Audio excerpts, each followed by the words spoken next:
एक छोटे से गांव में जहां लोग अपनी ज़िंदगी के ज़रूरत के लिए संघर्ष करते थे, वहां एक गरीब लड़का रहता था जिसका नाम राजू था।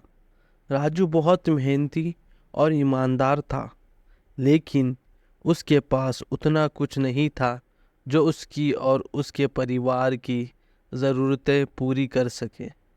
इस गांव में सभी लोगों का जीवन मुश्किलें से भरा हुआ था। पानी की कमी, बीमारियां और बेरोजगारी ने गांव वालों को थका दिया था। एक दिन राजू अपने गांव के बाहर एक पुराने और सुनसान जंगल में गया।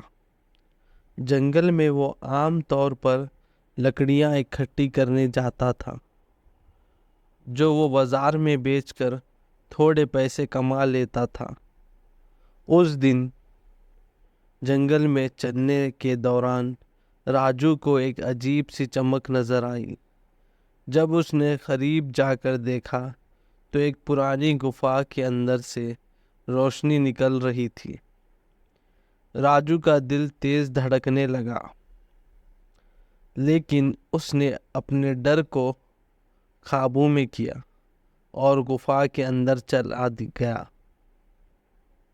गुफा के अंदर पहुंचकर उसने देखा कि एक पुरानी और चमकदार लकड़ी जमीन पर पड़ी थी। राजू ने धीरे से उस लकड़ी को उठाया और जैसे ही उसने उसे छुआ, एक रोशनी का झलक हुई और एक मधुर आवाज सुनाई दी। राजू, ये एक जादुई छड़ी है। इसका इस्तेमाल सिर्फ अच्छाई और दूसरों की मदद के लिए करना।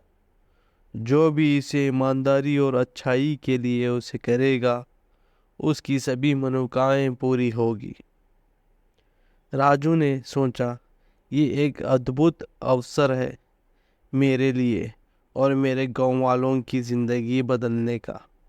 उसने सबसे पहले अपने गांव के सूख गए कुएं को ठीक करने का फैसला किया।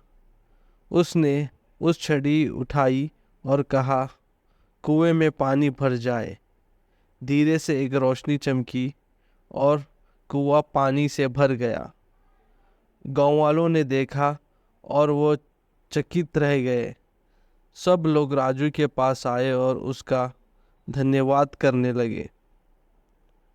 राजू ने अगले कुछ दिनों में अपने गांव की कई समस्याओं का सुलझाव ला लिया। गांव में फसल खराब हो रही थी और लोग भूख से परेशान थे। राजू ने अपनी जादुई छड़ी का इस्तेमाल करके कहा, फसल भरने लगी और सबकी भूख मिट जाए।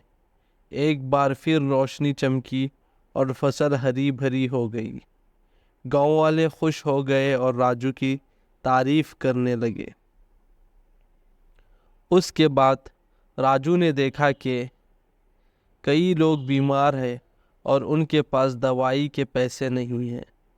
उसने फिर से अपनी जादुई लकड़ी उठाई और कहा, गांव के सब लोगों की बीमारी ठीक हो जाए।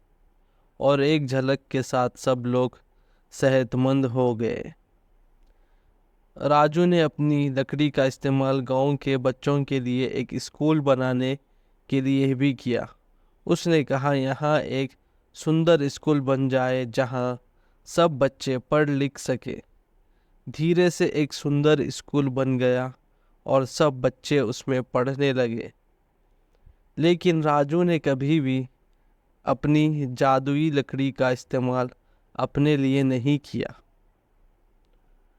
उसने हमेशा दूसरों की भलाई के लिए सोचा।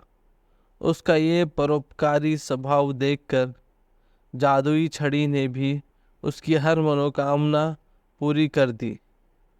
राजू ने अपने लिए बस एक ही मनोकामना मांगी कि उसके गांव हमेशा खुशहाल रहे और उसके गांव वालों को कभी कोई तकलीफ ना हो। और इस तरह एक गरीब लड़का अपनी ईमानदारी और परोपकार से अपने गांव को एक सुंदर और खुशहाल जगह बनाने में सफल हुआ। गांव वाले राजू को अपना मसीहा समझने लगे और उसकी इज्जत करने लगे। राजू की कहानी हर तरफ फैल गई और लोग उसे सीखने लगे कि ईमानदारी और दूसरों की मदद करने से इंसान की ज़िंदगी कितनी खुशहाल हो सकती है।